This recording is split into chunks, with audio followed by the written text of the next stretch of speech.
venir a este acto que forma parte del ciclo que se está celebrando para conmemorar el 25 aniversario de la creación de la Universidad de Las Palmas de Gran Canaria, que está en esta ocasión organizado por el Consejo Social de la Universidad y por distintas entidades culturales y sociales de la ciudad, entre las que está la Real Sociedad Económica. Hoy va dedicado a la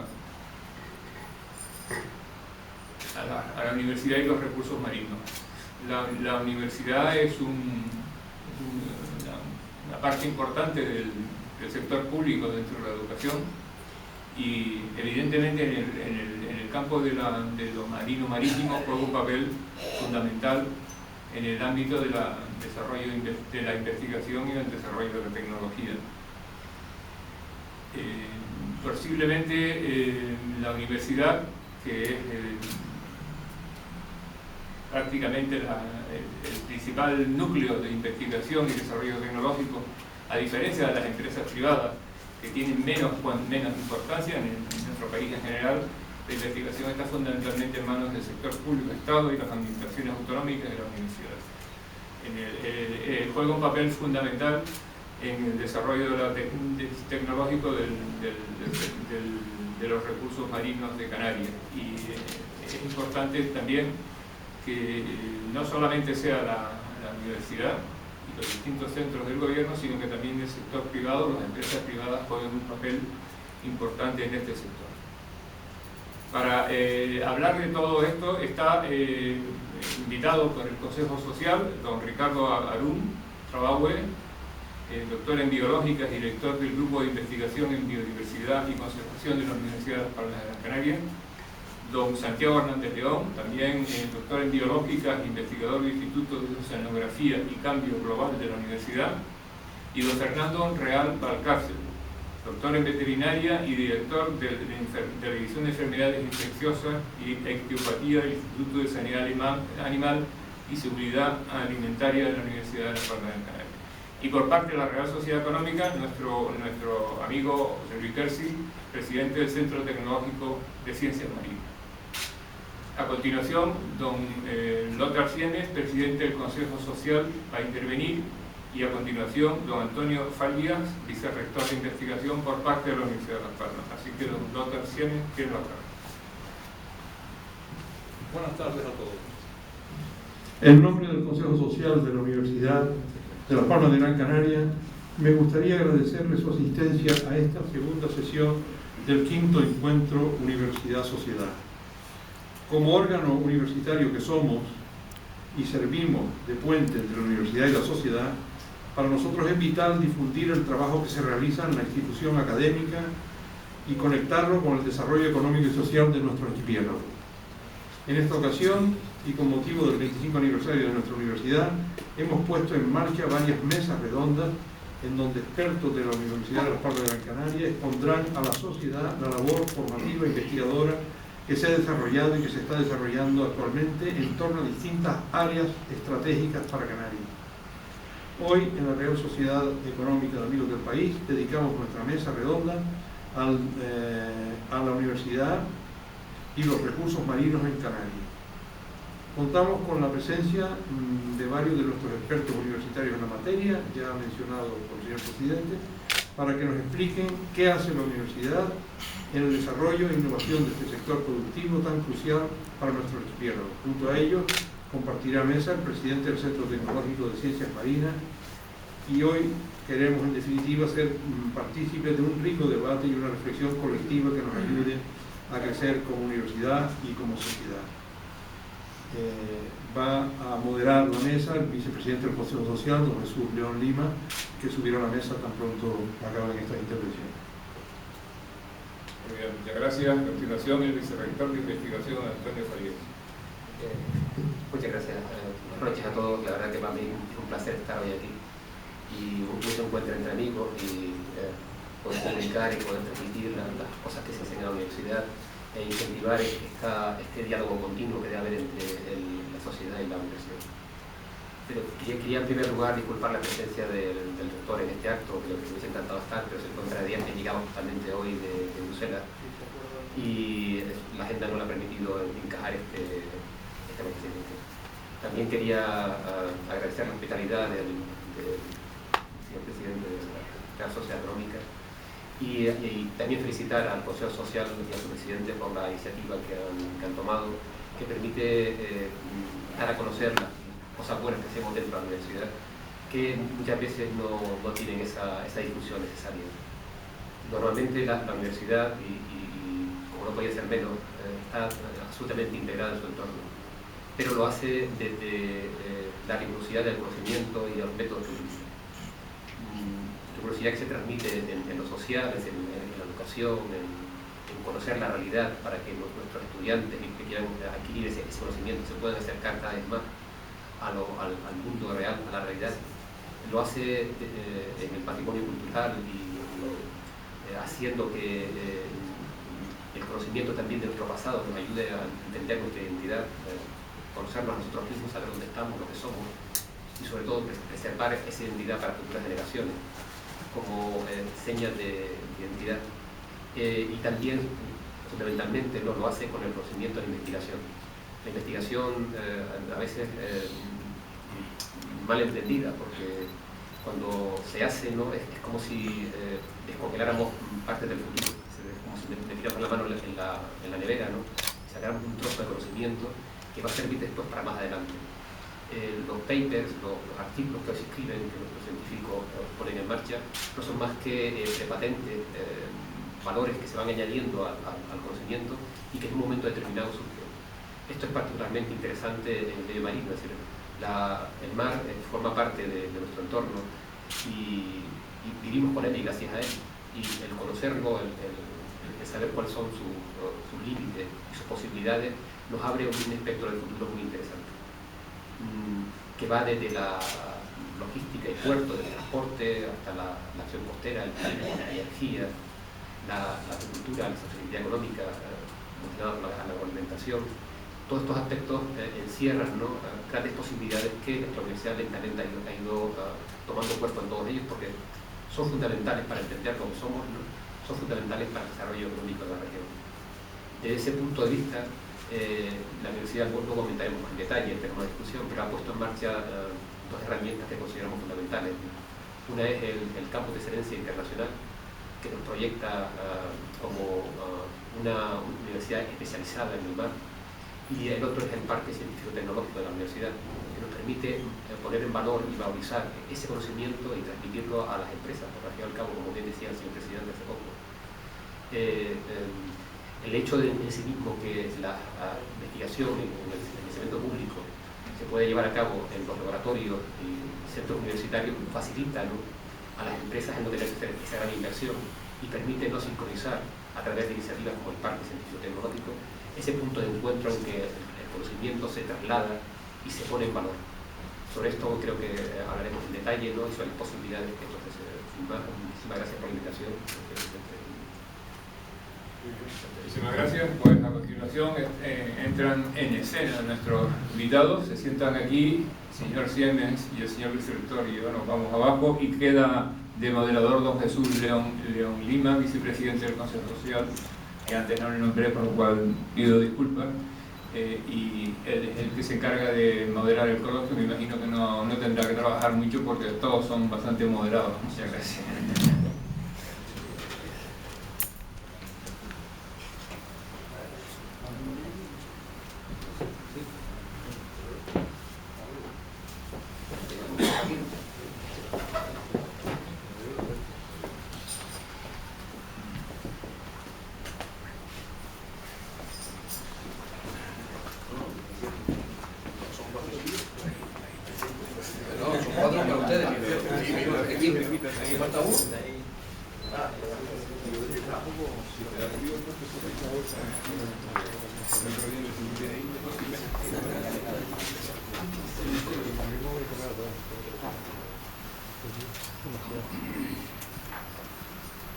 Bien, buenas noches.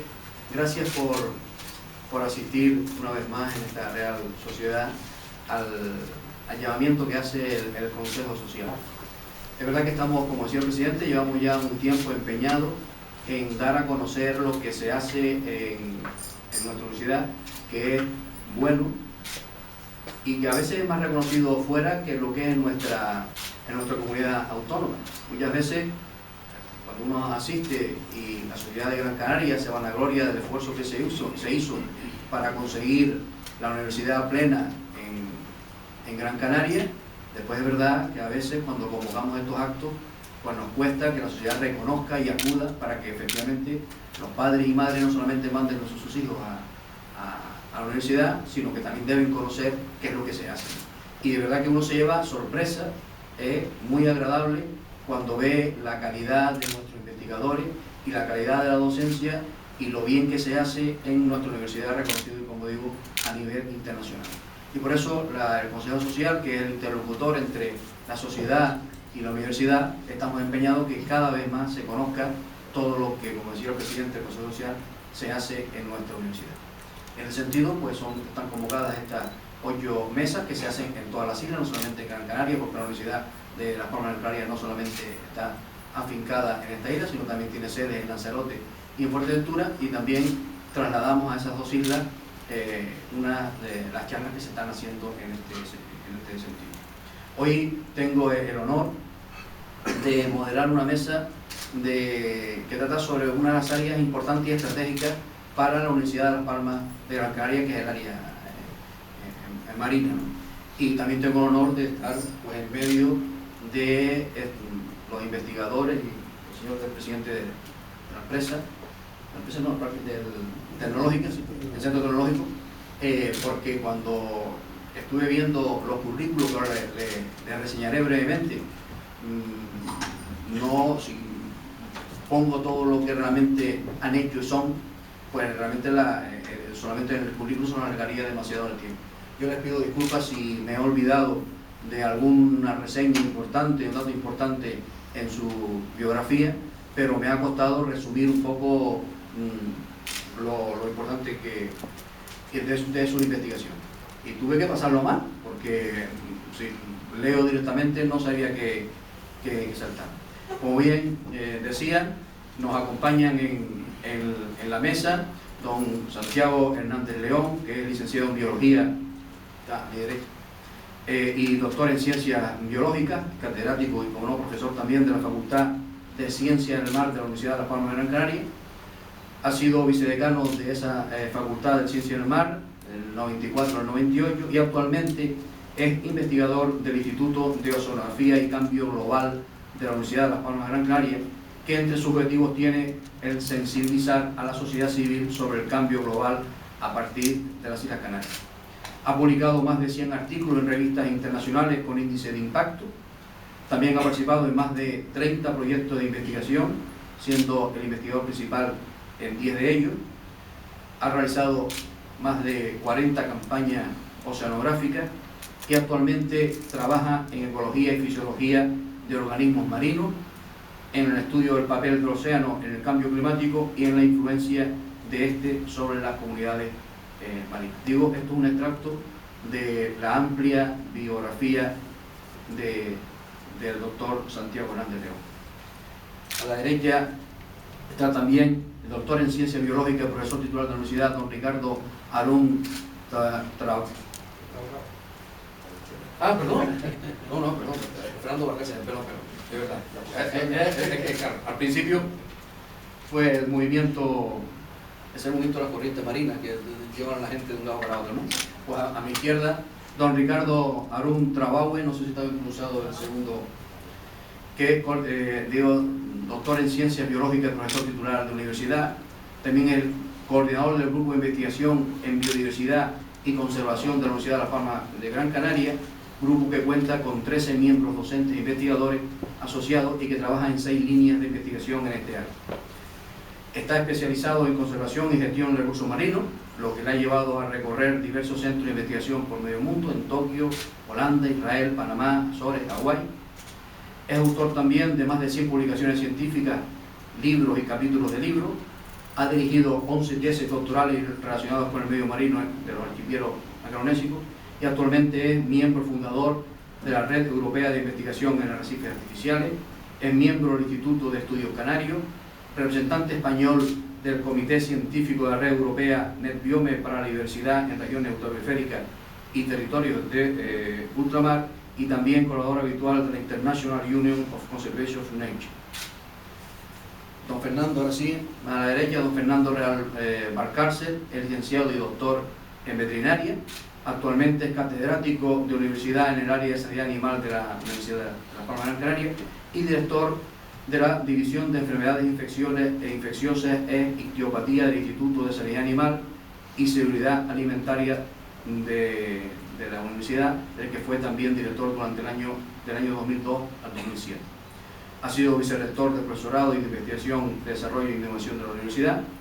Tiene más de 70 publicaciones científicas, en su mayoría en revistas JCR, que son Junior Citation Reports, que es una publicación anual del Instituto para la Información Científica que evalúa el impacto y relevancia de las principales revistas científicas del campo de la ciencia aplicadas y sociales. Ha participado en más de 120 congresos donde ha publicado cada uno de ellos, ha dirigido también una veintena de tesis de máster y doctorado y ha participado en 23 proyectos de investigación subvencionados. Y a mi izquierda, al final, está don José Luis Gersi Sauret, que es licenciado en Ciencias Biológicas en la especialidad de Biología Marina. Actualmente es presidente del año 2003 del Centro Tecnológico de Ciencias Marinas, que tiene, entre otros objetivos, el ser un referente en innovación y tecnología en el ámbito marino-marítimo en Canarias. Y desde 1998 está vinculado o bien como presidente o miembro de juntas directivas o consejero delegado o director general con diversas empresas del sector marino en España y Canarias, entre ellas por la Asociación Canaria de Empresarios de Acuicultura, la Asociación Empresarial de Productores de Cultivos Marinos de España, Dorada y Lubinas Canarias de Crianza Social Limitada y Alevines y Dorada Sociedad Anónima. Como ven, en nuestra comunidad autónoma, en nuestra isla, tenemos personas de relevancia internacional que son los que nos van a ilustrar hoy sobre la universidad y los recursos marinos de Canarias. Cada uno de ellos va a tener entre 10 y 15 minutos para que pongan los trabajos que están realizando y sobre todo cómo esos trabajos también pueden implementarse y son beneficiosos para nuestra comunidad y para el resto del mundo, claro, pero para nuestra comunidad, porque una de las principales misiones que tiene la universidad pues construir el desarrollo social, económico y cultural de nuestra comunidad. Pues habíamos también establecido el orden, que es el que está en el folleto que se les ha entregado, y empieza pues don Santiago Hernández. Bien, buenas tardes o buenas noches. Primero que nada, pues agradecer al Consejo Social y a la Real Sociedad Económica de Amigos del País por la invitación. Y bien, yo voy a decir unas palabras sobre la investigación en general. Cuando me mandaron la invitación, dice, bueno, ¿qué podría decir usted de la aportación de las ciencias marinas? Pues lo que dije, yo creo que primero tendríamos que aclarar los términos, ¿no? Porque yo creo que no los tenemos claros, incluso en la universidad, en muchos aspectos, ¿no?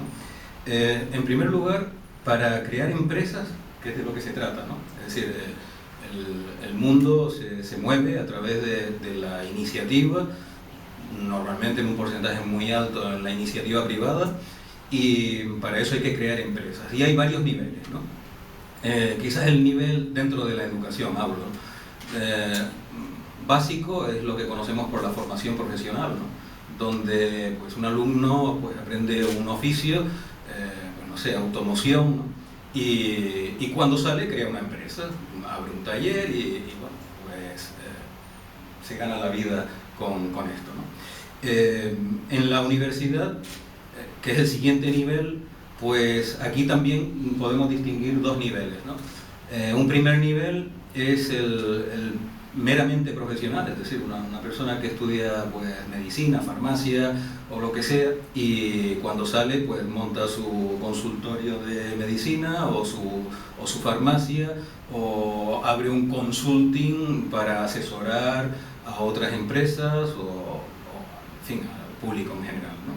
Y eso también yo creo que lo tenemos claro, ¿no?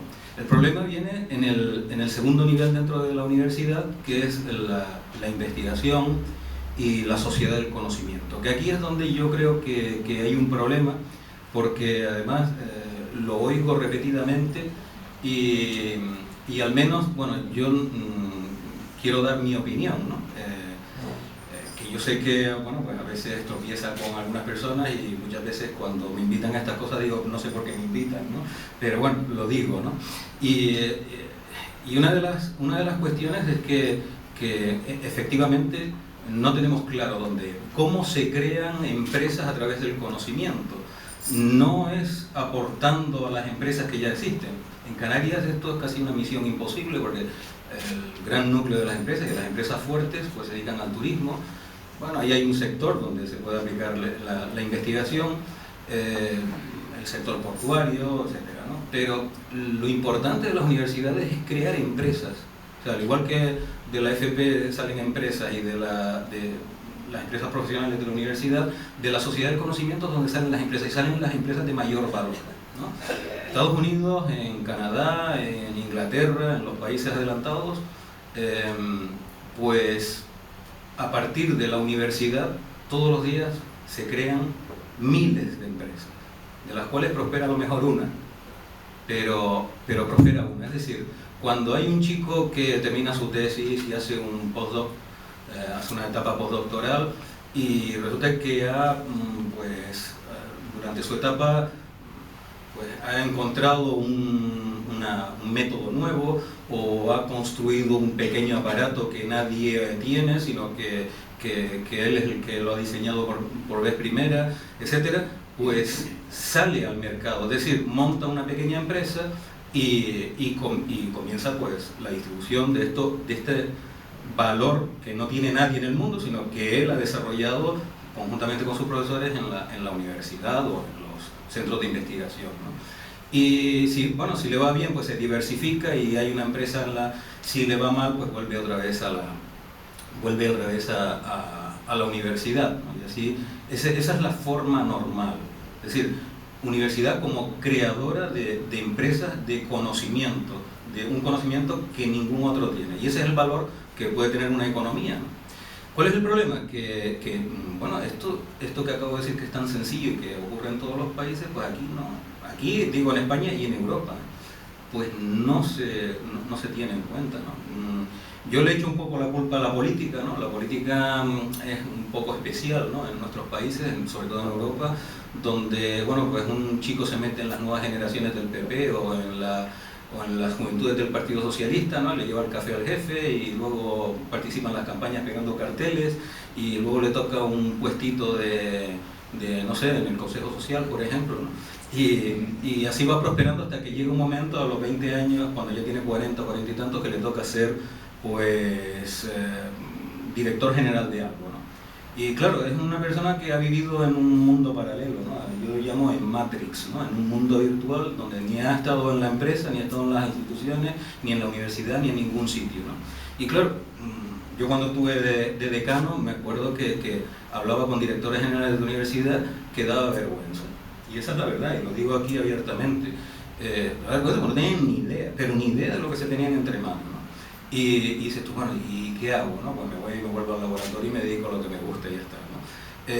El tema es que si no somos capaces de tener esa mentalidad de que la universidad es en su segunda faceta esa que hablaba, un ente creador de conocimiento y de conocimiento que es exportable a las empresas, que se tienen que crear todos los días empresas, pues no hay nada que hacer, ¿no? Yo tengo un compañero que se dedica a lo mismo que yo, que un día descubrió pues, un alga que tenía un pigmento que necesitaban los salmones y montó una empresa.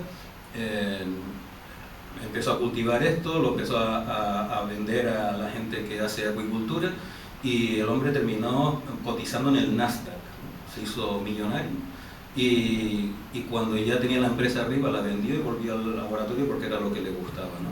O sea, y esto ocurre todos los días en países. ¿Cuál es el problema? El problema es que para esto hay que tener muchos equipos de investigación. Es decir, Estados Unidos se caracteriza no por otra cosa, pero tiene muchos equipos de investigación y muy competitivos, porque hay que ser muy competitivos. No vale tener un grupo de investigación que un refrito de algo, ¿no? Y para esto hace falta pues conciencia, ¿no? En nuestra universidad pues hay, no sé, me sobran dedos de la mano para decir grupos de investigación competitivos de 1500 profesores, pues probablemente, ¿no?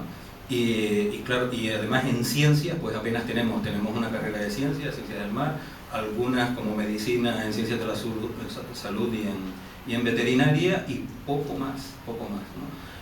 No hemos sabido crear un enorme grupo, una enorme cantidad de grupos de investigación que estén generando esas empresas de las que hablamos, ¿no? Entonces, bueno, pues,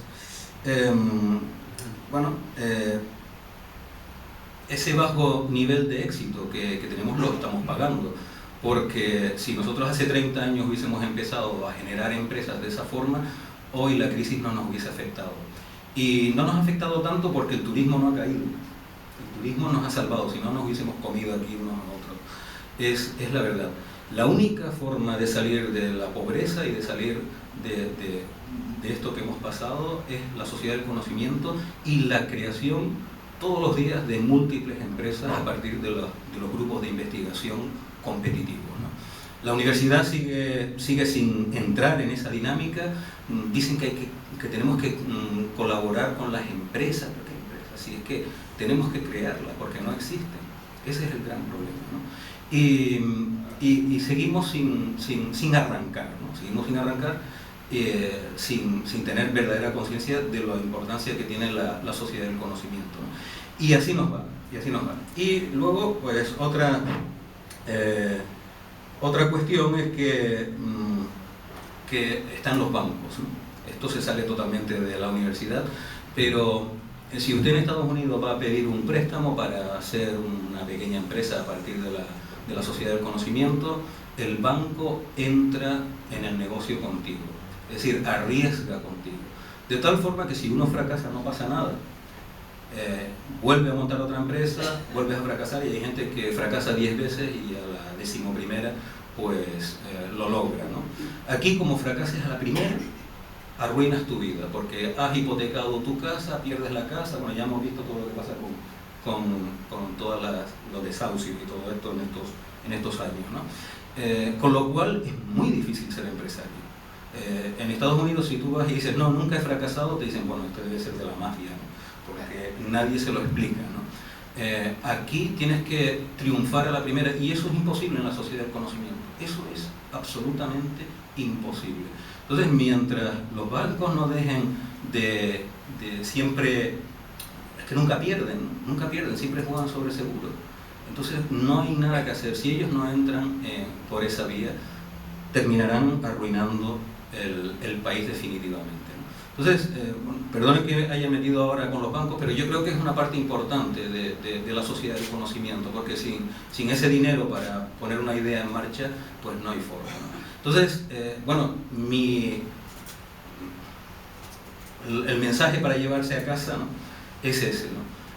Potenciemos la sociedad del conocimiento, dejémonos de hacer cemento, 3 parques científicos. ¿Para qué queremos 3 parques científicos si tenemos los laboratorios vacíos? Una Plocan, ¿para qué queremos una cosa más cemento? Lo que hace falta son investigadores muy bien formados, muy competitivos, y eso no se hace en un día, se hace probablemente en 30 años. O sea que a ponerse las pilas desde este momento, porque si no, terminaremos en la pobreza más absoluta. Esa es una opinión, evidentemente muy particular y no transferible, pero es lo que yo he visto cuando he viajado y he estado viviendo en otros países, en Estados Unidos, etc. Nada más. Pues gracias. Gracias, Santiago. Se pregunta que por qué lo invitamos cuando la universidad es crítica. La universidad es conciencia de la sociedad, la universidad es la que tiene que aportar, y por tanto eso es lo que esperamos también de la universidad. Llevamos unos 30 años diciendo lo mismo. Bueno, pero siempre hay que seguir batallando. Nosotros seguiremos convocando también estas reuniones para que cada vez más la sociedad donde está inmersa la universidad también lo conozcan, y porque vengan pocos o vengan muchos no dejaremos de hacerlo, porque si no, sería peor, ¿no? Bien. Se lo agradezco. Don Ricardo, Yo me voy a acercar ahí a... ¿tiene que ir a esa que Sí, es una presentación. eso deberíamos nosotros rodarnos un poquito, ¿no? Yo creo que nos estamos nosotros ahí, porque si no... Va a ser más práctico, ¿verdad? Porque si no se van a quedar juntos tipos y ahí... Si no nos van a ver en otra cara.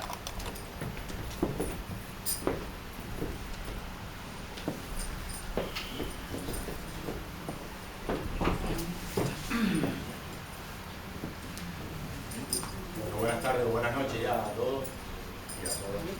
Muchísimas gracias por la invitación, tanto al Consejo Social como a la Real Sociedad Económica del país, para compartir con ustedes este evento, compartir con ustedes algunas de las experiencias que desde la universidad, desde el grupo de investigación o desde la experiencia particular, pues hemos ido desarrollando o sufriendo, también planteando algunas de las cosas que comentó el ponente anterior.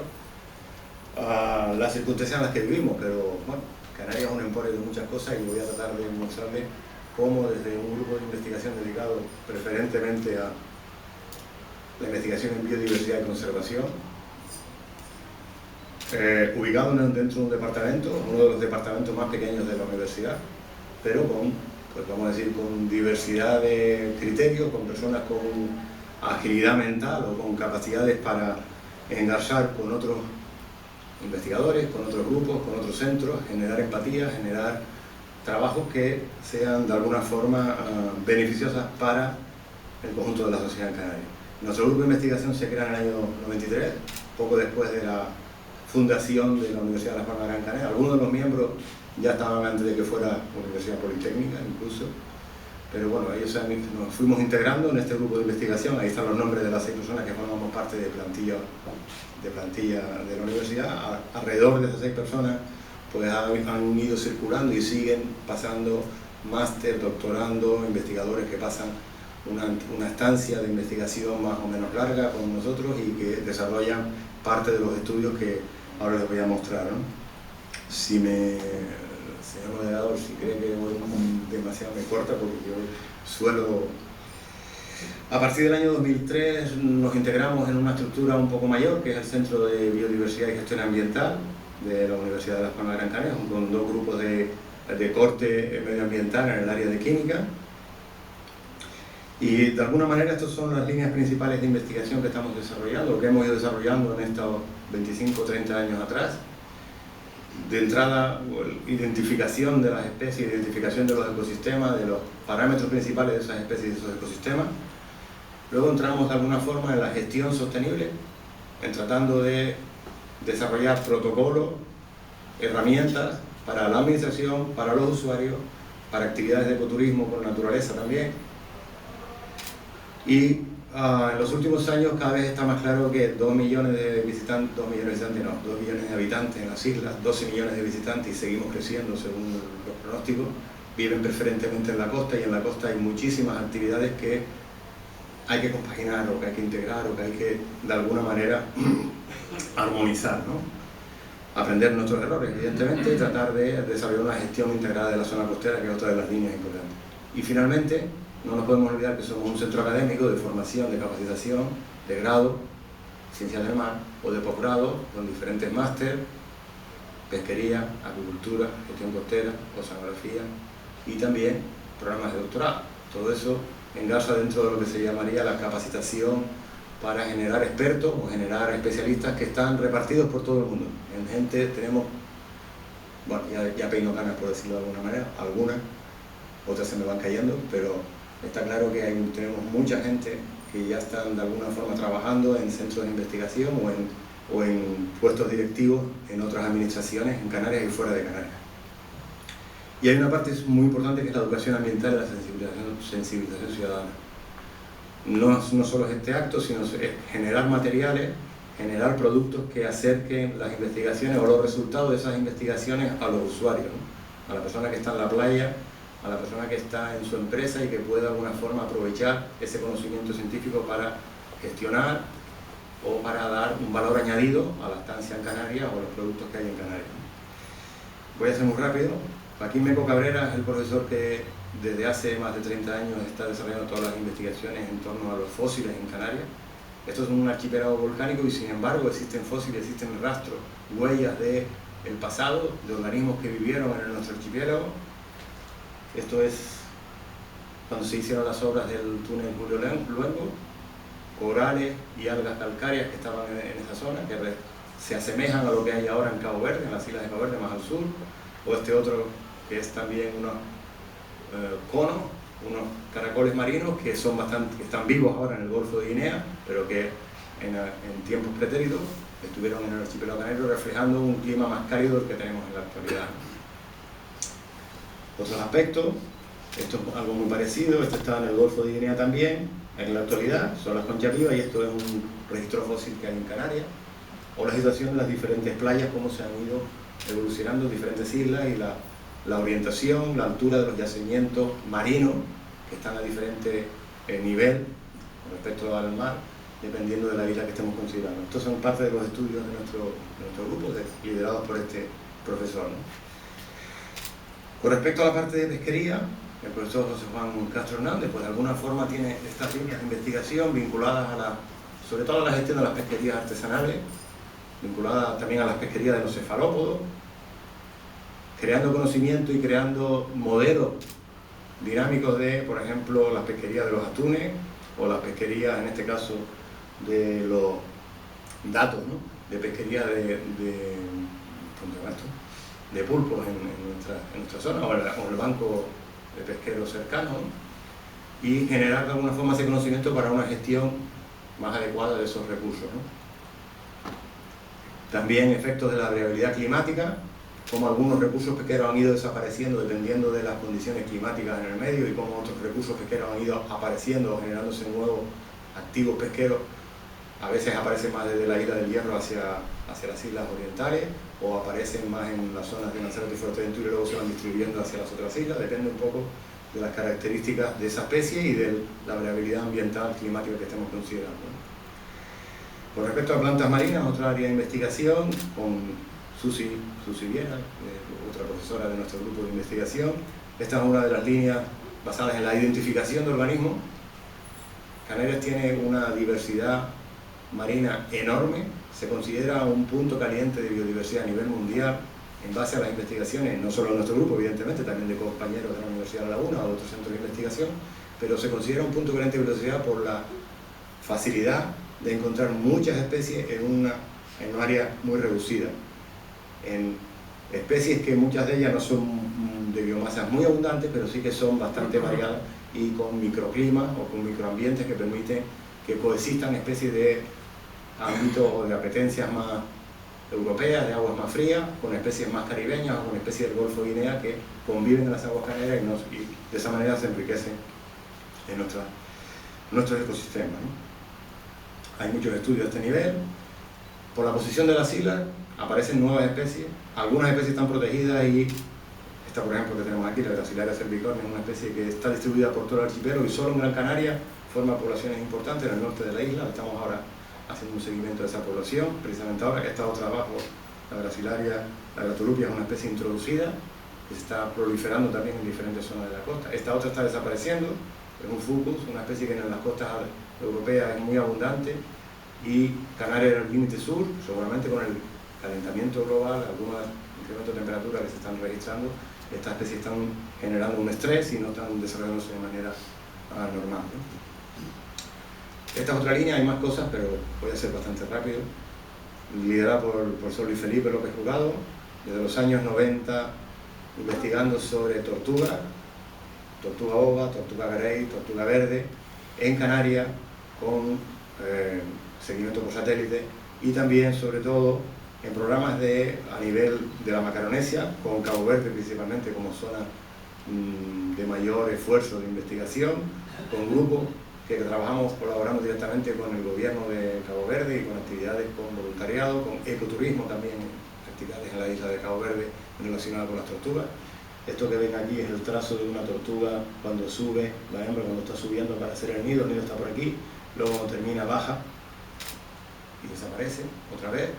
Esos nidos están siendo monitorizados A través de este estudio se reconoce que las islas de Cabo Verde es el segundo núcleo principal de nidificación en todo el mundo.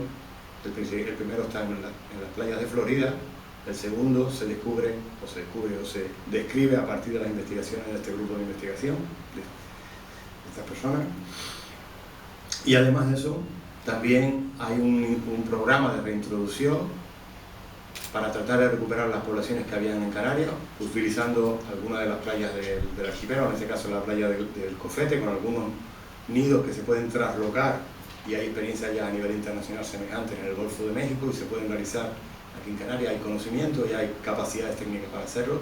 Lo que no hay, y también creo que es importante que lo resaltemos, es voluntad política para desarrollar esa actividad, porque esto es una actividad de años, ¿no?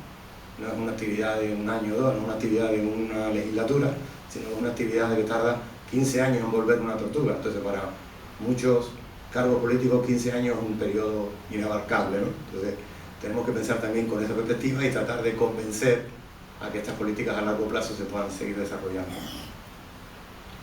Esta es otra parte que estamos desarrollando.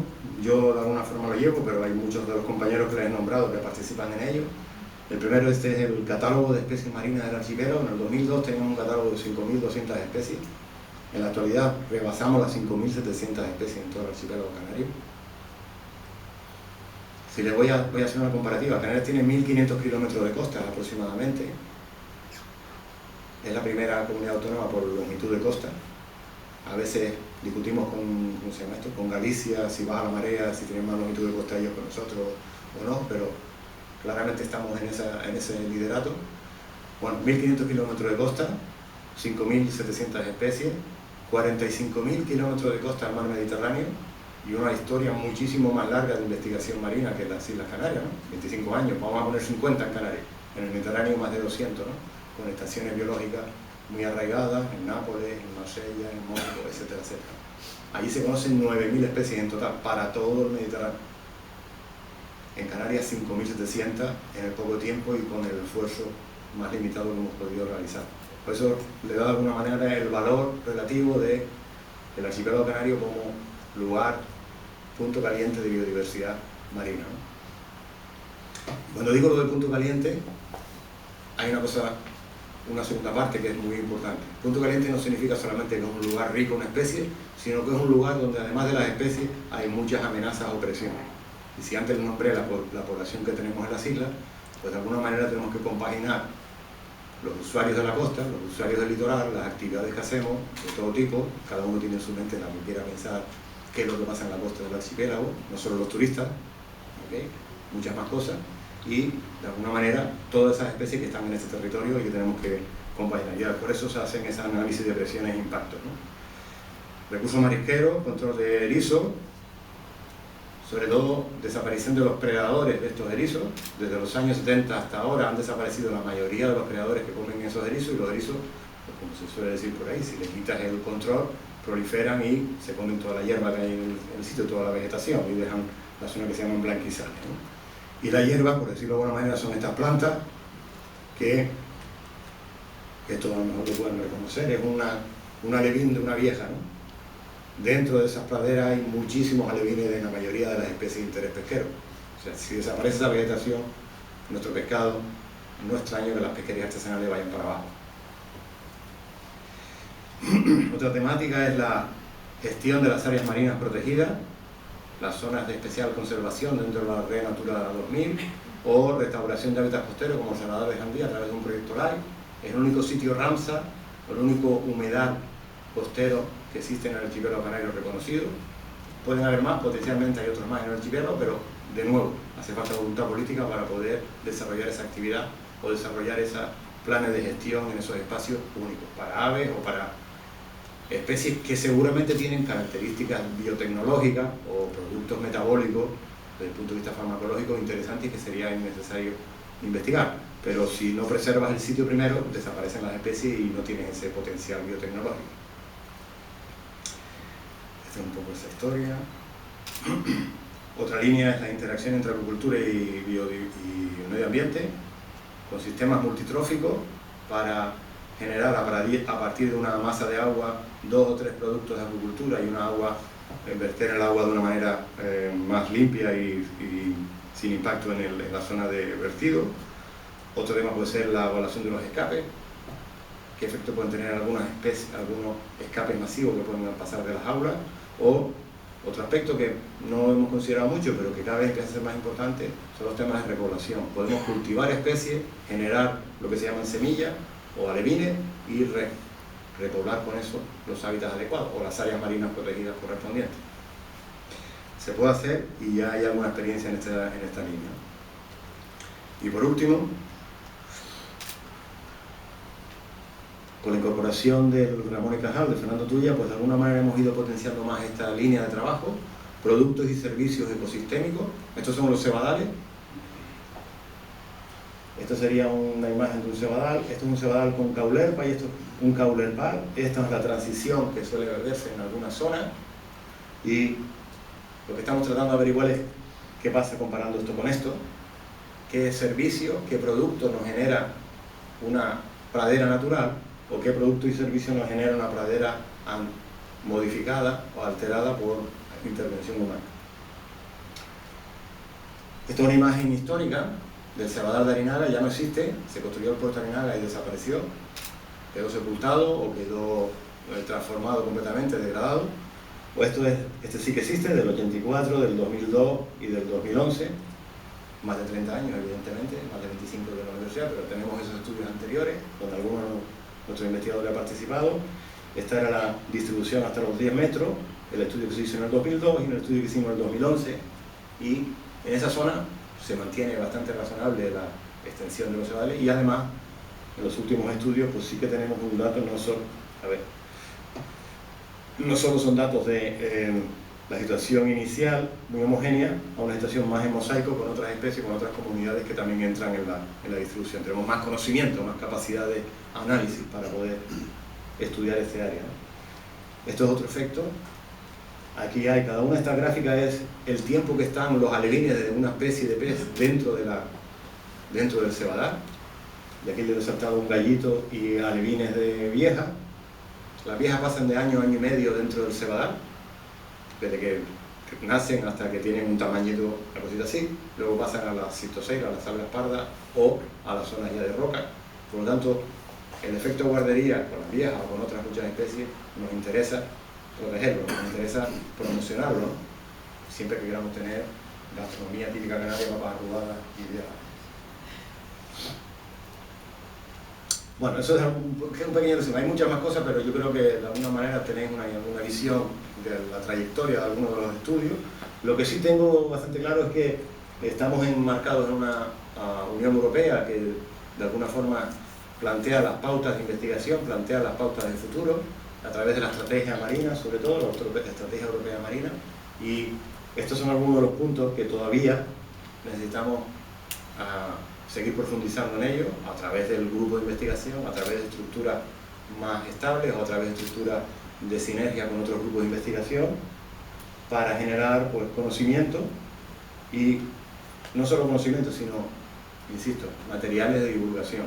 Esto que estamos haciendo hoy para mí es muy importante, porque muchísimas veces no reconocemos, con muchos compañeros, cuando vas a tomarte un postgrado fuera de la universidad, mucha gente le cuesta entender qué es lo que estamos haciendo dentro de la universidad. Y yo creo que este tipo de actos nos ayuda a fomentar este conocimiento, y también que las personas cuando van a la costa entiendan qué proceso, o por lo menos tengan alguna idea de qué cosas está pasando o qué repercusión tiene alguna de las acciones, como tirar una colilla al mar, ¿no? Y nada más, muchas gracias.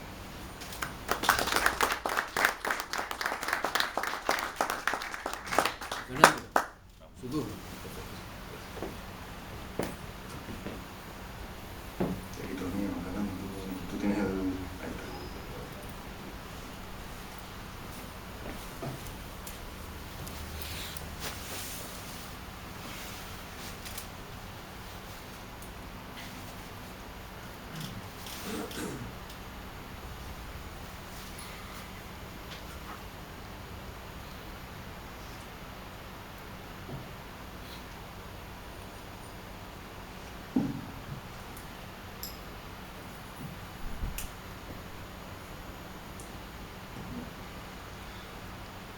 presidente de la Real Sociedad Económica Amigos del País, presidente del Consejo Social de la Universidad de Las Palmas de Gran Canaria, vicerrector de investigación, presidente del Centro Tecnológico de Ciencias Marinas de Canarias, compañeros de la universidad, empresarios, señoras y señores.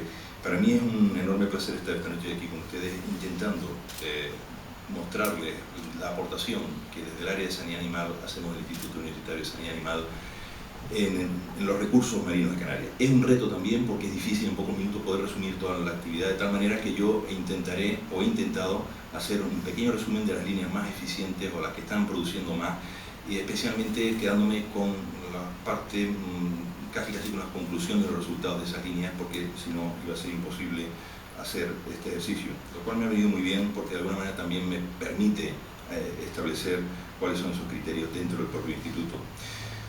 Una ligera presentación de quiénes somos y dónde estamos, que yo creo que es importante dentro de lo que es la Universidad de Las Palmas de Gran Canaria, con los campus que tiene, y también teniendo en cuenta el Parque Científico Tecnológico. Nosotros estaríamos ubicados precisamente en el área, en el campus de Aruca, y es ahí donde realmente pues, estamos desarrollando fundamentalmente nuestra actividad. También en Taliarte pues, tenemos necesidad de ubicación y de realizar actividades, cosas que después a lo largo de mi charla, pequeña charla, iremos viendo.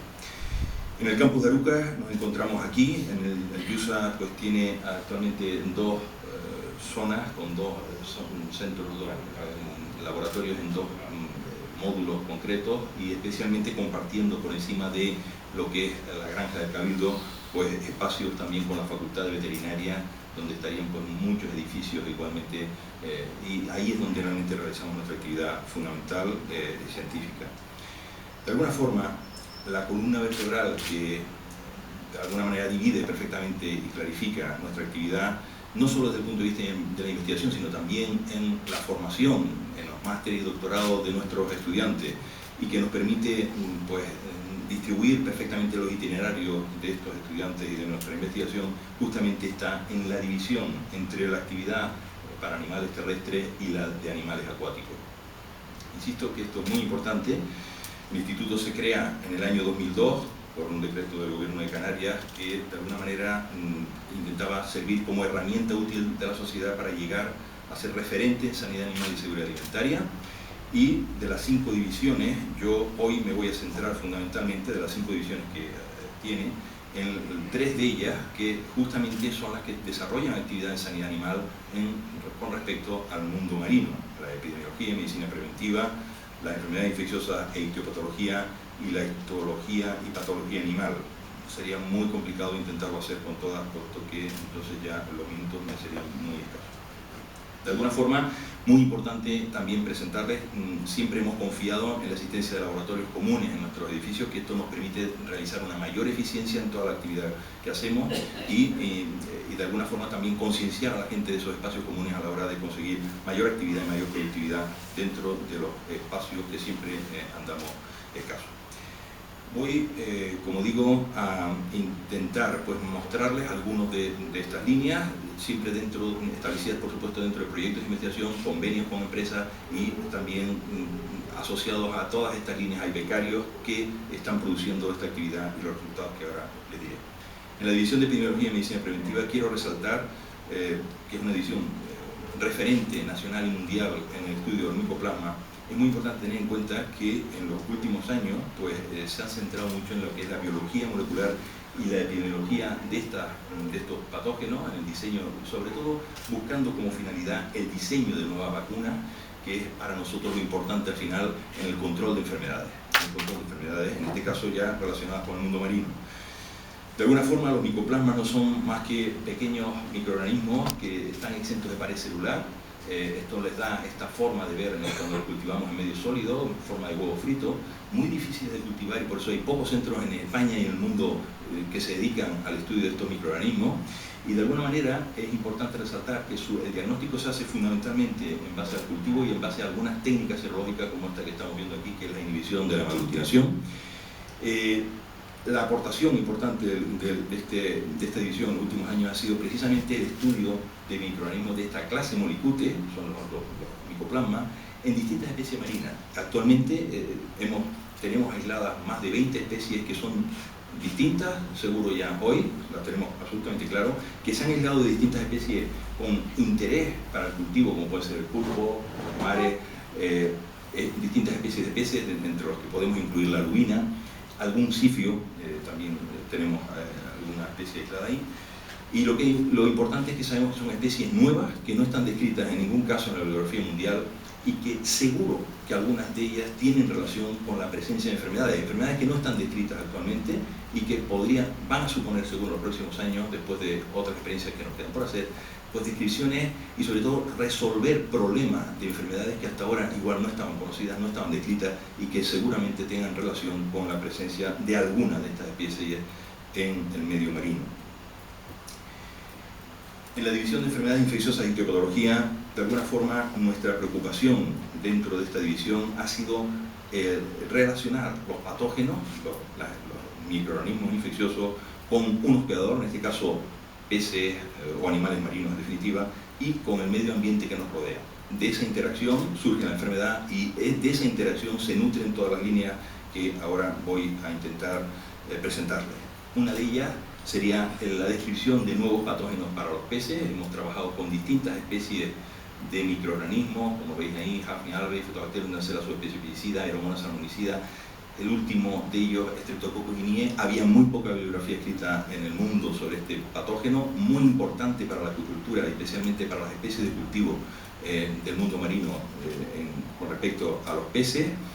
Y dentro de ello pues hemos desarrollado la descripción de estos patógenos, cómo producen la enfermedad y de alguna forma también la comparación de nuevos métodos para el diagnóstico de estas enfermedades que hoy por hoy pues son fundamentales, sobre todo en lo que es la Europa mediterránea y la acuicultura en estos lugares.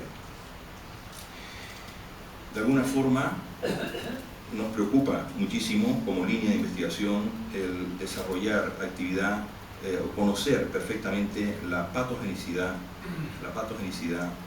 de algunas enfermedades infecciosas, especialmente relacionando lo que es la virulencia, o intentar dilucidar cómo se ve o cómo desarrollan los patógenos marinos la virulencia sobre su hospedador. De alguna forma es muy importante conocer cuáles son los aspectos, cuáles son las partes de ese patógeno que interfieren con el hospedador y cómo desarrollan esa actividad produciendo daño en el hospedador. De alguna forma, no todos los patógenos son igualmente virulentos, dentro incluso de la misma especie, y esta es una de las líneas que actualmente pues, estamos potenciando mucho más.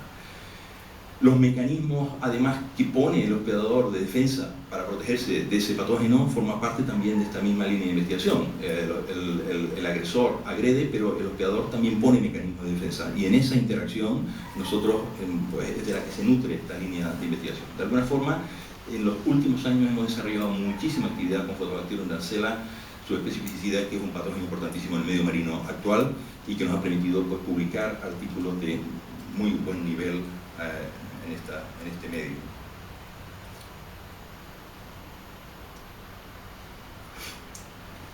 El siguiente paso, por supuesto, y aquí desarrollamos igualmente actividad, estaría el estudio entonces de la respuesta, en este caso del hospedador, frente al patógeno. Y esto es muy importante, lo hemos desarrollado frente a patógenos importantes del medio marino nacional y mundial, como Vibrio anguillarum o Phytobacterium dancela, su especie epidicida, pero también los nodavirus, especialmente si lo relacionamos con algunas especies en acuicultura, como pueden ser, pues en este caso, la lubina. Es importante conocer los mecanismos de respuesta, porque de alguna manera, conociéndolos, podemos también controlar mejor estas enfermedades, y de alguna manera es ahí donde nos centramos a efectos del desarrollo de esta línea de trabajo. Siempre, para conocer la respuesta, es muy importante tener en cuenta el medio ambiente donde se mueven los patógenos y donde se mueven también los hospedadores, porque de esa interacción es como llegamos a conocer mejor esa respuesta. De alguna forma, por dar algunas conclusiones, o donde estamos más ubicados en el desarrollo de esta línea, sería la respuesta inmune inespecífica, especialmente de estos hospedadores, la influencia de la cápsula por parte de algunos de estos patógenos, como puede ser Phytobacterium dancela, que es absolutamente distinta a la respuesta del pez cuando la cepa está capsulada que cuando no lo está, y de alguna manera esto es importantísimo de cara a la respuesta inmune de su hospedador. Y finalmente, pues la importancia que tienen, por ejemplo, la utilización de antígenos bacterianos a la hora de potenciar la respuesta frente a enfermedades víricas. Esto era muy desconocido hasta hace muy pocos años y realmente hoy ya todo el mundo habla de ello. Nuestro grupo ha participado con equipos de referencia mundial a la hora de potenciar esta línea de trabajo que nos está dando pues muchísimos resultados, que nos va a dar seguro en los próximos años muchísimos más. Si la forma de producir peces es importante, también la forma de controlar las enfermedades tiene una especial trascendencia para nosotros. La vacunación es uno de los métodos tradicionales en el control de enfermedades y evidentemente casi sería, por tanto, el último escalón en el que nosotros nos ubicamos una vez que conocemos bien el patógeno y conocemos bien el hospedador en el que se desarrolla esa enfermedad. De alguna manera, frente a Vibrio anguilarum o Photobacterium dancela, de nuevo, es el diseño de nuevas vacunas, conocer especialmente las inactivadas, que son las que actualmente se pueden utilizar con más seguridad en el medio marino, el desarrollo de nuevas vacunas inactivadas, especialmente conociendo cuáles son la forma mejor de inactivar el patógeno, es una oferta fundamental para la empresa y por nuestra parte pues también es importantísimo a la hora de publicar resultados de valor científico y de excelencia científica en el mundo marino. Ahí es donde nosotros estamos desarrollando también una actividad importante en esta línea de investigación. Los tratamientos, las vacunas han sido tradicionalmente utilizadas, pero realmente no son los métodos actuales más habituales para el control de enfermedades. Un método muy innovador y donde hemos centrado los esfuerzos de nuestros equipos de trabajo en los últimos años ha sido la descripción de nuevos probióticos para la acuicultura, fundamentalmente frente a patógenos importantes. Evidentemente hablamos, por tanto, de bacterias que viven de forma habitual en los tejidos de un pez y que en un momento determinado son capaces esas mismas bacterias de activarse frente al patógeno y de alguna manera controlar la infección de ese patógeno para que no pueda producir daño. Esto es importantísimo porque de alguna forma estaríamos hablando de potenciar de forma sostenible el control de enfermedades en el propio medio acuático. Y es una línea muy innovadora, como ahora veremos, pues en el laboratorio primero probamos esas bacterias que hemos sacado de forma natural que viven en los peces y vemos cómo inhiben en muchos casos algunos patógenos importantes y una vez que hemos comprobado esto, tenemos muchísimas cepas de las que hemos sacado esta actividad, ahora nos vamos a probar esto en el animal vivo, importantísimo. Cuando ya vemos que protegen frente a la infección, frente al animal vivo, ya tenemos potencialmente ahí algo importante y después de pasar distintos tipos de test que nos permiten saber si esa cepa bacteriana es o no resistente en el medio ambiente, pues ahora la podremos utilizar ya con ese potencial como probiótico. Una de las cepas que tenemos, primera descripción mundial por nuestro grupo, ha sido Babecuco fluvialis L21, la cepa L21, y es una cepa con la que hemos realmente iniciado nuestro trabajo hace pocos años y tenemos un potencial grandísimo de producción científica para los próximos 10, 15, 20 años, sin ningún problema. De alguna manera, no solo protegen frente a la infección, como antes les decía, sino que en muchos casos también hemos visto que influyen en potenciar la respuesta inmune del hospedador de forma inespecífica. Por tanto, no solo frente a la enfermedad, sino también frente a otras enfermedades. Con doradas de lubinas hemos probado esta misma cepa viva o inactivada mediante el calor o inactivada mediante luz ultravioleta en distintas condiciones y hemos buscado el efecto que esta cepa tiene sobre la actividad fagocítica, el contenido de peroxidasa, la presión respiratoria, mecanismos de defensa inmune del hospedador que son fundamentales. Y hemos visto que efectivamente esa cepa influye potenciando la respuesta inmune de varios de los grupos en los que los hemos probado. La conclusión un poco de este trabajo sería pues, que esta cepa estimula perfectamente los leucocitos de dorada y de lubina y que este estímulo es además dosis dependiente. Conforme mayor dosis de este producto, mayor es la respuesta del hospedador. De alguna forma no existen diferencias significativas entre los tratamientos también a los que hemos sometido los peces. Bueno, son realmente conclusiones muy rápidas de una línea de trabajo que está siendo pues, muy importante para nosotros. Nos ha permitido tramitar una patente nacional desde el año 2011 y que curiosamente nos llegó aceptada pues hace el día 12 de septiembre, muy recientemente, por tanto, bueno, y es una patente, pero van a ser muchísimos más, estamos seguros, en esta misma línea de trabajo, porque el potencial está prácticamente en fase inicial. Colaboramos con grupos de excelencia a nivel nacional y mundial en este campo, y creemos que estamos seguros que la producción está solamente en fase inicial ahora. Quiero esbozar también de alguna forma nuestra colaboración con empresas y con la administración. Hemos colaborado con convenios con muchas empresas, pero de alguna forma también con la administración pública. En este caso quiero poner de manifiesto pues, cómo actualmente estamos realizando el seguimiento de la intoxicación por ciguatera, una intoxicación importante para los humanos aquí en Canarias actualmente, y esto es una colaboración que hacemos con la Viceconsejería de Pesca del Gobierno de Canarias a través de un convenio que tenemos, y se realiza todo el seguimiento de especies de interés en nuestro laboratorio. Muy importante, la ciguatera pues de alguna forma no es otra cosa que una intoxicación que pueden pasar los peces a través de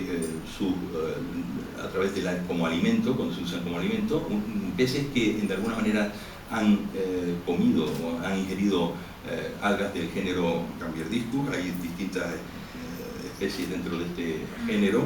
Es importante saber que fueron detectados brotes en medicina humana aquí en Canarias pues en distintos años, como estamos viendo aquí en las distintas islas, y a partir de ese momento pues se tomaron medidas para que estos brotes fueran de alguna manera controlados. No se pueden controlar si no se hace este control directamente en los peces de interés.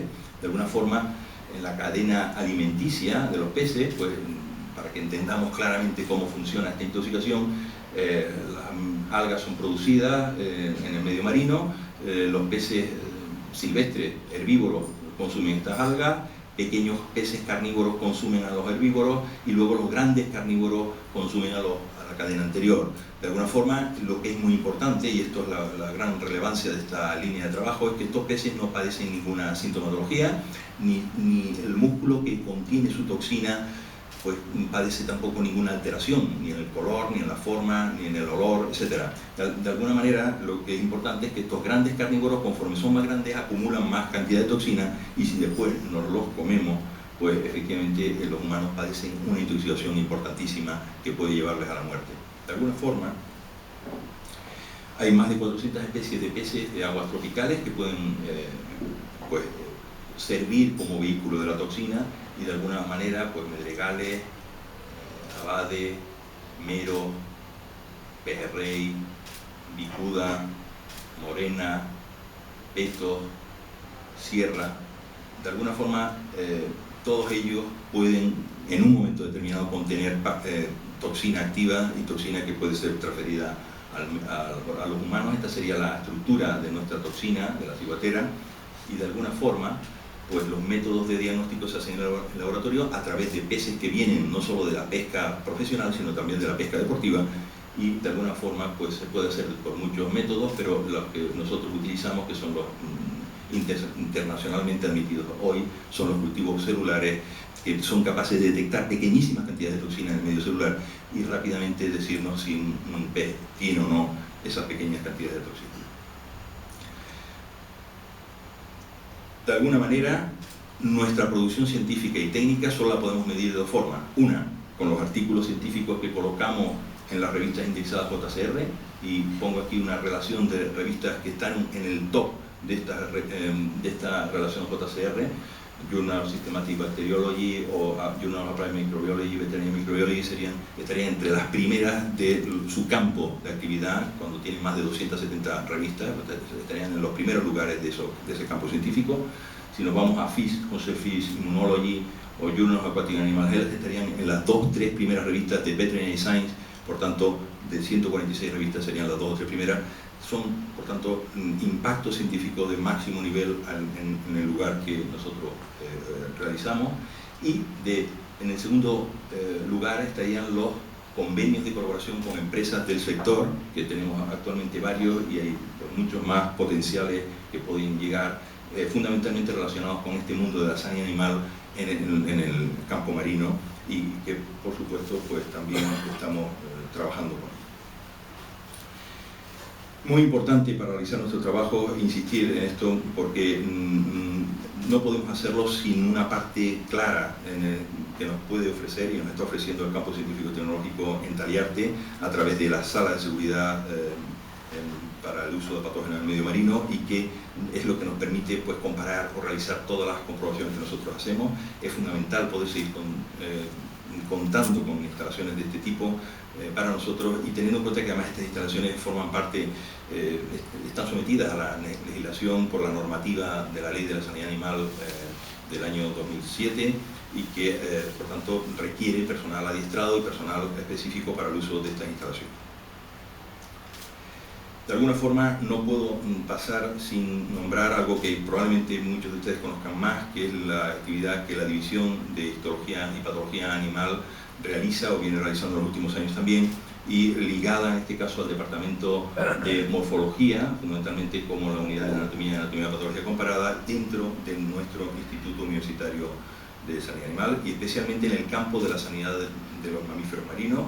Es una línea de trabajo que ha permitido pues, englobar a nuestro instituto por parte de esta división en la red internacional de seguimiento de varamientos, que tiene aspectos importantes de medicina veterinaria, pero también aspectos biológicos interesantísimos desde el punto de vista de la conservación de especies, y que de alguna forma pues, también nos ha puesto nos mantiene en primera línea a nivel de investigación y de formación de nuestros estudiantes. La línea la responsable es el profesor Antonio Fernández Rodríguez, y de alguna manera pues, se inició especialmente tuvo que ver en esto de forma importante en la investigación de las causas de muerte y patologías de los cetáceos que vivían en aguas de Canarias.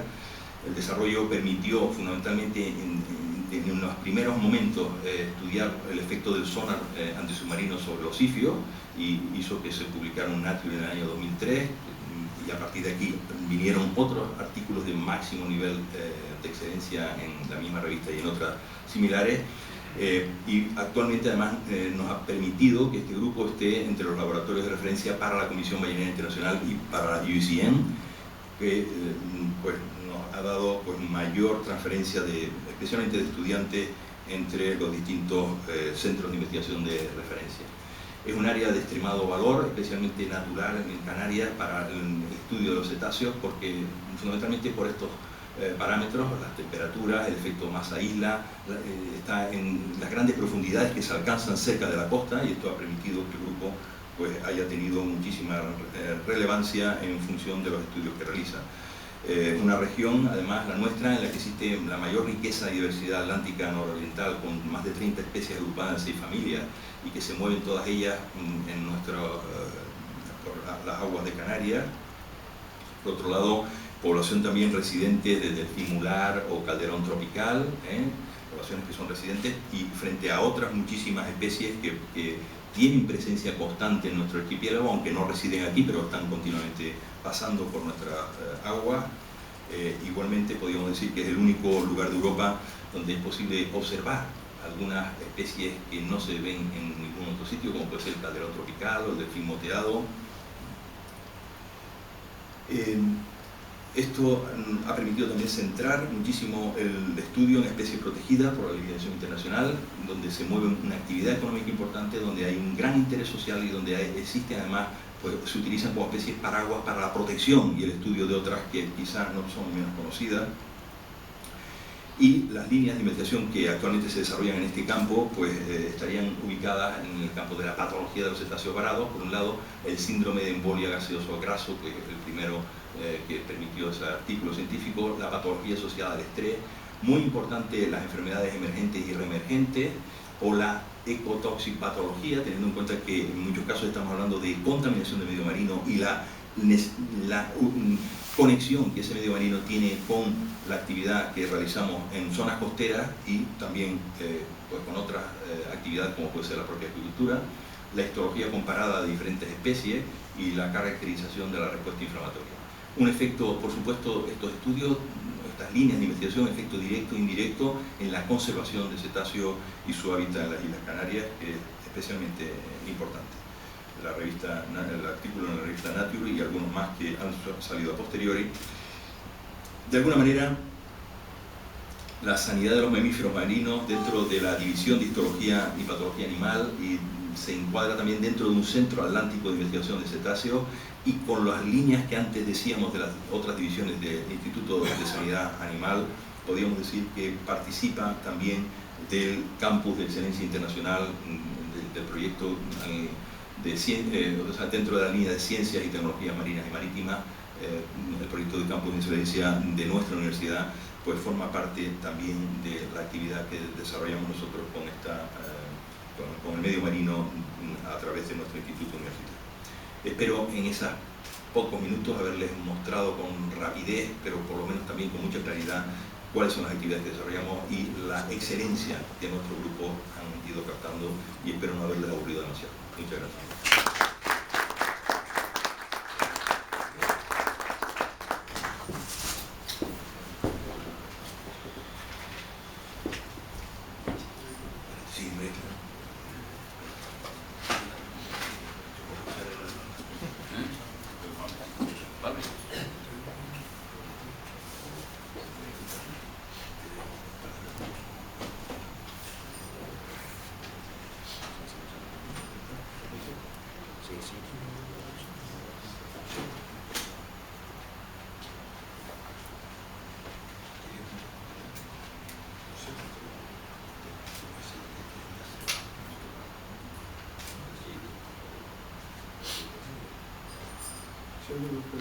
Yo con el Windows no me llevo, solamente hace muchos años trabajo con Windows. Bueno, vamos a ver, buenas noches. Antes que nada, muchas gracias a la Real Sociedad Económica por haberme invitado a participar en esta mesa redonda, y también, por supuesto, al presidente del Consejo Social, al señor vicerrector, y a mis compañeros de mesa y a todos los presentes. Bueno, yo voy a tener la intervención menos académica de la noche, por lo tanto espero ser ágil y dada la hora de acabar más o menos rápido. En principio, claro, al ver el título de la mesa, el título es amplísimo, y reflexionando sobre cómo enfrentarlo, decidí centrarme en la acuicultura. En primer lugar, porque es la actividad en la que yo me he desarrollado profesionalmente más ampliamente, pero también porque creo que puede ser un buen ejemplo de lo que es un caso, llamémosle de éxito, de colaboración entre el sector público, la universidad y la empresa privada. Y ahora les contaré por qué. Creo que lo van a ver con claridad. Entonces, por lo tanto, puede servirnos muy bien para recordar el gran empuje que tuvo en los primeros años la universidad, en la sociedad, especialmente de esta isla, y, en mi opinión, pues el empuje que queremos que siga teniendo para el futuro, ¿no? Bueno, por lo tanto, no me queda más remedio que hacer un poco de historia. Pues si la universidad tiene 25 años, la acuicultura en Gran Canaria, en Canarias en general, tiene un poco más de 30, pero realmente la acuicultura ya netamente productiva, que es la que se realiza en jaulas flotantes, esa data del año 1994 exactamente, es decir, hace 20 años de ello, aunque previamente ya trabajábamos con diferentes investigadores de la universidad. De hecho, en el año 1978, 1980 por ahí, fue cuando, a partir de la creación del Centro Tecnológico de Taliarte por el Cabildo de Gran Canaria, varios investigadores, varios licenciados, muchos de ellos de la misma promoción que yo de biología, pues partieron a la península, a diferentes sitios con becas para formarse y poner en marcha el centro tecnológico. Y ahí iba uno de ellos, que hoy forma parte del GIA, que es conocido por todos los que presentes, Hipólito Fernández Palacio Barber, fue el que se especializó en Castellón en los temas de acuicultura y que puso en marcha en Taliarte aquellas primeras líneas de trabajo, digamos. Y después, por otra parte, esto en el lado de la investigación, y por otra parte, un emprendedor a muy pequeña escala en Los Cristianos en Tenerife, con una instalación que se había fabricado él mismo, que tenía fondeado en la bahía, fue, digamos, el primero que empezó a cultivar algo de dorada en aquella bahía, pero vamos, como quien fondeó un barco, no era una instalación propiamente hecha, con unas producciones muy pequeñas. Esos fueron los antecedentes. Después, posteriormente, y precisamente los conocí en el antiguo colegio, en el antiguo CULP, en el antiguo colegio universitario de Las Palmas, cuando todavía no existía la universidad, en unas charlas que se estaban dando allí, yo creo recordar que eran en relación con el mundo marino, pero no estoy seguro exactamente. Allí conocí a unos noruegos que ya estaban afincados aquí en Canarias y que también emprendedores, también visionarios, también que arriesgaban su dinero de aquella forma con algo nuevo, se empeñaron en poner en marcha el cultivo de dorada y fueron los que construyeron las instalaciones que hay en tierra en Castillo del Romeral en este momento.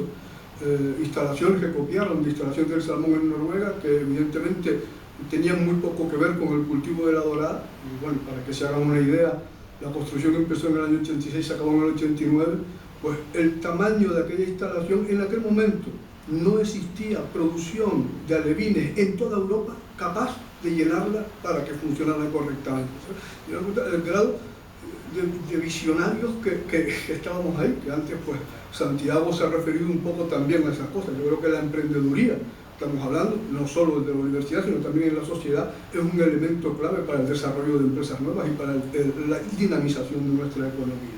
Bueno, pues, pasado eso, yo considero, porque independientemente de que Castillo del Romeral empezó a producir en tierra con una serie de elementos y que ya ahí se empezaron las primeras líneas de trabajo con la universidad, especialmente en temas básicamente basados en el crecimiento de la dorada, porque prácticamente no se conocía, basados también en la calidad de los alevines, las deformidades, la supervivencia, también en temas de nutrición, en fin, los elementos básicos de un sector que empieza. Yo diría que hay una fecha clave y que además tiene enorme participación de todos los sectores, que fue el año 1994.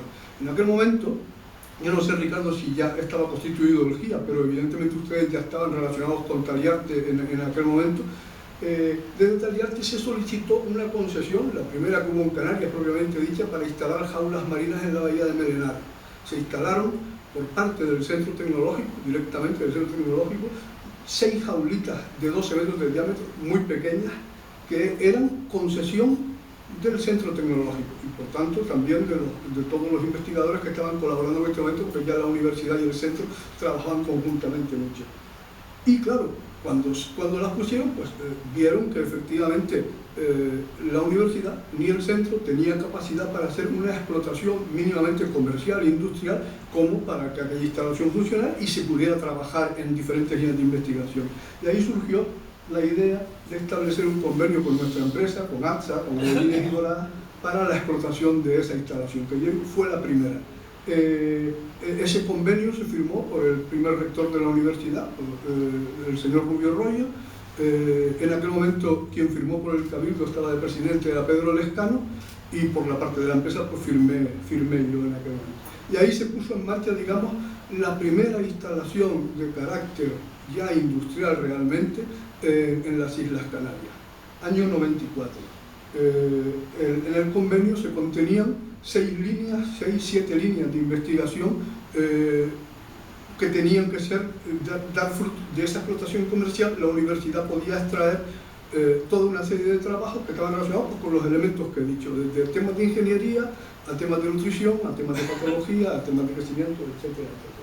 Por lo tanto, para mí ese es un hito y es un ejemplo, quizás es una reflexión que me venía cuando